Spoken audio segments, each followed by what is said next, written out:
नमस्कार दोस्तों। वैसाख या वैसाख माह हिंदू कैलेंडर के अनुसार वर्ष का दूसरा माह होता है। इस महीने गंगा उपासना, वरुथिनी एकादशी, मोहिनी एकादशी, अक्षय तृतीया, वैसाख पूर्णिमा जैसे महत्वपूर्ण त्योहार और व्रत आदि मनाए जाते हैं। इस माह की भी पुराणों में महिमा का वर्णन है।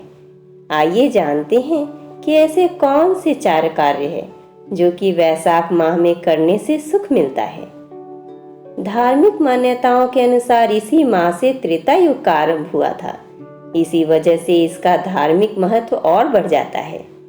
इस माह को माधव नाम से भी जाना जाता है। माधव विष्णु भगवान का नाम है। इस माह में विष्णु भगवान की पूजा का खास महत्व है। आइए जानते हैं वैसाख अमावस्या पर क्या क्या करें। धर्म, कर्म, स्नान, दान और पितरों के तर्पण के लिए अमावस्या का दिन बहुत ही शुभ माना जाता है। काल सर्प दोष से मुक्ति पाने के लिए भी अमावस्या तिथि पर ज्योतिषीय उपाय किए जाते हैं। पितरों की आत्मा की शांति के लिए तर्पण एवं उपवास करें और किसी गरीब व्यक्ति को दान दक्षिणा दें।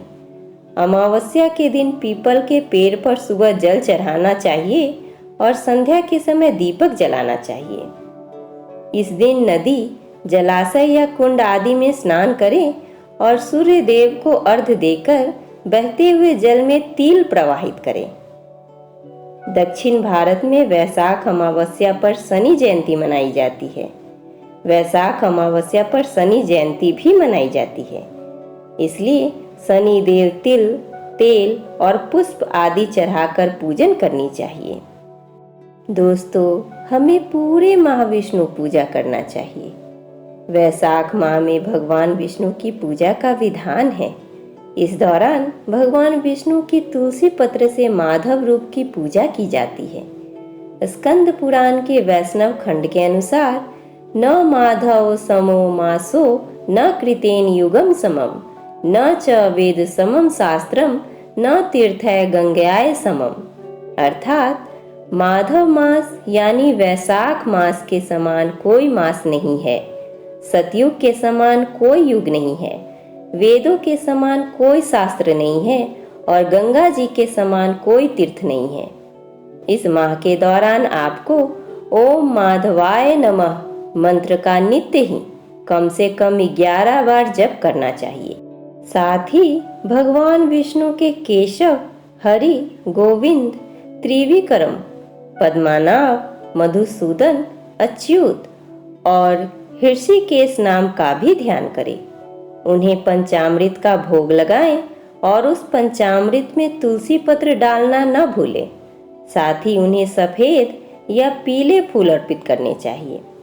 इससे आपके कैरियर में, नौकरी में, व्यापार में तरक्की होगी। इससे जीवन में कभी कोई संकट नहीं आएगा और दाम्पत्य जीवन भी सुखमय व्यतीत होगा। वैसाख माह में भूमि पर ही शयन करना चाहिए और एक समय ही भोजन करना चाहिए। इससे सभी तरह के रोग और शोक मिट जाते हैं। वैसाख माह में नया तेल लगाना मना है।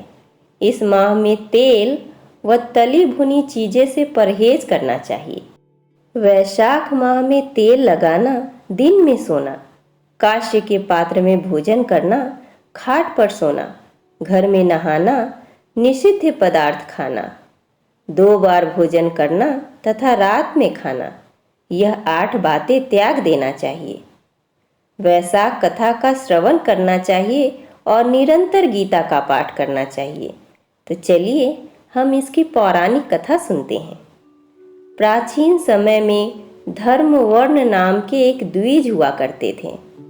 वे बहुत ही धर्मपरायण थे। एक बार उन्होंने किसी महात्मा के मुख से सुना कि कलयुग में भगवान विष्णु का नाम स्मरण करने से ज्यादा पुण्य किसी भी कार्य में नहीं है। धर्मवर्ण ने इस बात को आत्मसात कर लिया और सांसारिक जीवन छोड़कर संन्यास लेकर भ्रमण करने लगे। एक दिन भ्रमण करते हुए वह पितृलोक पहुंचे। वहां धर्मवर्ण ने देखा कि उनके पितर बहुत कष्ट में हैं। पितरों ने उन्हें बताया कि उनकी ऐसी हालत तुम्हारे संन्यास के कारण हुई है, क्योंकि अब उनके लिए पिंडदान करने वाला कोई शेष नहीं है। यदि तुम वापस जाकर गृहस्थ जीवन की शुरुआत करो, संतान उत्पन्न करो, तो हमें राहत मिल सकती है। साथ ही वैशाख अमावस्या के दिन विधि विधान से पिंडदान करो। धर्मवर्ण ने उन्हें वचन दिया कि वह उनकी इच्छाओं की पूर्ति अवश्य पूर्ण करेगा। इसके बाद धर्मवर्ण ने संन्यास जीवन छोड़कर पुनः सांसारिक जीवन को अपनाया और वैशाख अमावस्या पर विधि विधान से पिंडदान कर अपने पितरों को मुक्ति दिलाई। इस तरह से दोस्तों, हम वैशाख माह में इन कार्य को करके संकट से मुक्त होकर सुख पाएंगे।